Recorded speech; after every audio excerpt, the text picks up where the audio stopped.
Well, folks, I'm Christian Myers, second class. Let's go perform a steering gear test in the NV Midnight Sun.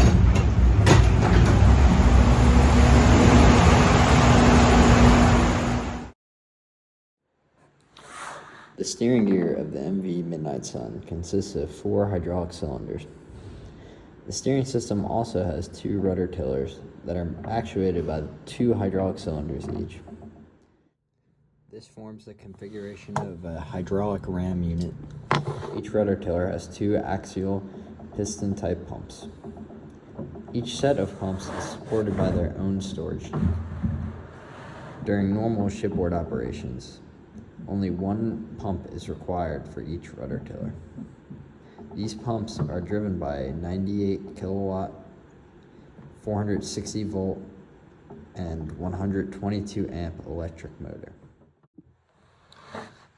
The hydraulic pumps are automatically operated, but also have the ability to be controlled manually in the case of an emergency situation. The steering system for this vessel also has pressure gauges throughout the system to ensure that the hydraulic pressure is present. Additionally, there are sight glasses on each hydraulic oil tank in order to check the level in the tank and ensure that there is enough hydraulic oil. Prior to performing a steering gear test, an inspection of the steering gear unit by a licensed engineer must occur. This inspection is typically done by the first engineer on the MV Midnight Sun. During this inspection, the inspector should be examining for any leaks or abnormal vibrations throughout the system. During this inspection, the oil sump levels are also checked to ensure that there is enough hydraulic oil for operation. Prior to beginning the test, communications must be established with the bridge using the sound-powered phone and the regular phone. CFR number 35.20 Tech 10 is in regards to performing the test. CFR number 35.07 Tech 10 is in regards to logging when the test occurred in the official logbook of the vessel. CFR 164.25 states that a test must occur prior to getting underway or entering port. The first step in performing the steering gear test is to ensure that the gyro repeater matches the bridge's gyro repeater.